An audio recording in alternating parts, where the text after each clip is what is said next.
that statement spoke volumes about the attitude of Muslim nations, and I was pleased to see that support. Some coalition members will feel more comfortable than other coalition members will.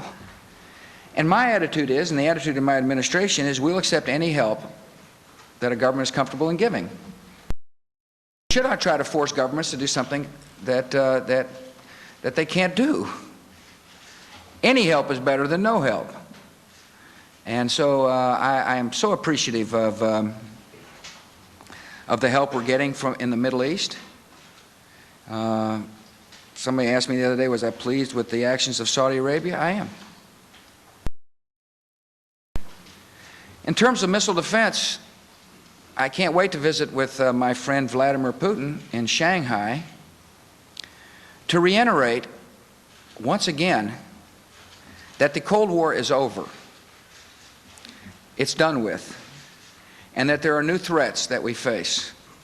And that new threat than the attack on America on September 11th.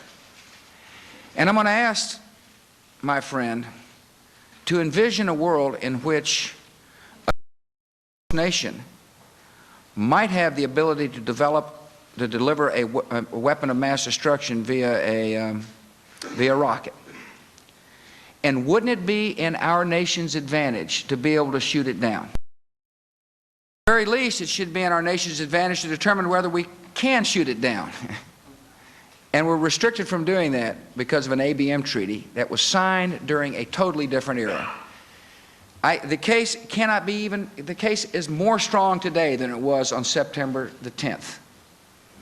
That the ABM is outmoded, outdated, reflects a different time, and I am more than anxious to. And we will do what's right in regards to. If he does not agree, would you withdraw this year? Excuse me, I'm have trouble hearing John. If he does not agree with you, would you withdraw from the ABM treaty I have told this year? Mr. Putin he is outdated, antiquated, and useless, and I hope that he will join us in a new strategic relationship. But one more question, please. Thank you. You talk about the judgment of Americans. You know, the internet is crowded with all sorts of rumor and gossip and kind of urban myths. And people ask us, what is it they're supposed to be on the lookout for? Other than the 22 most wanted terrorists, what are Americans supposed to look for and report to? Well, Ann, you know, if you find a person that you've never seen before getting in a crop duster that doesn't belong to you, report it. If you see suspicious people lurking around petrochemical plants, report it to law enforcement. I mean, people need to be logical. And listen, I want to urge my fellow Americans not to use this as an opportunity to look like you or doesn't share your religion. The thing that will ultimately defeat terrorist activity is to tolerate people of different faiths, different opinions, the fabric of our society. And so I would urge see something suspicious, abnormal, something that looks threatening, report it to local law enforcement. Mr. President? Steve, let me conclude by one final statement. Thank you all for coming. Before we leave, I want to make a special request to the children of America. I ask you to join in a special effort to help the children of Afghanistan. Their country has been through a great deal of war and suffering. Many children are starving, severely malnourished. 1 in 3 Afghan children is an orphan. Almost half suffer chronic malnutrition, and we can and must help them. We've created a special relief effort that will be supervised by the Red Cross. We're asking every child to earn or give $1 that will be used to provide food and medical help for the children of Afghanistan. You can send your $1 in an envelope marked America's Fund for Afghan Children right here to the White House, 1600 Pennsylvania Avenue, Washington, D.C. This is while teaching our own children a valuable lesson about service and character. I hope school classes, Girl Scout troops, other youth organizations will participate in any way to raise the money to send to the children. Wash a car for a neighbor.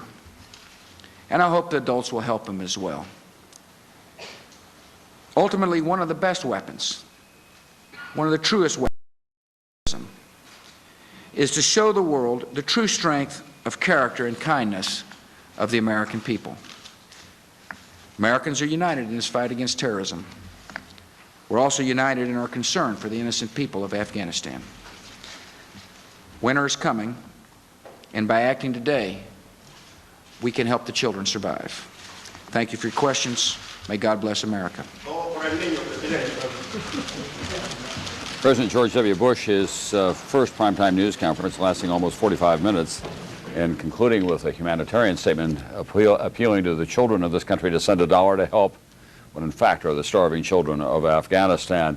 As for that FBI warning, he said it was a general threat. He asked Americans to use common sense in reporting anybody who may be getting into a crop duster when they don't belong in it, or may be lurking outside a chemical plant of some kind. He also said he does not know whether Osama bin Laden is dead or alive, but in his words, if the Taliban were to cough him up now, along with his associates, the United States would stop its attacks on Afghanistan. Let's go to NBC's Tim Russert now, our Washington bureau chief and moderator of Meet the Press. Tim, plainly this FBI warning is going to resonate around the country. No doubt about it, Tom, and it's the question the president had the most difficulty with because it's an inconsistency. Return to normalcy, relive your lives, but by the way, we're on a general state of alert. People are extremely anxious, extremely nervous, and it's very, very difficult to mold and meld those two. The president knows it.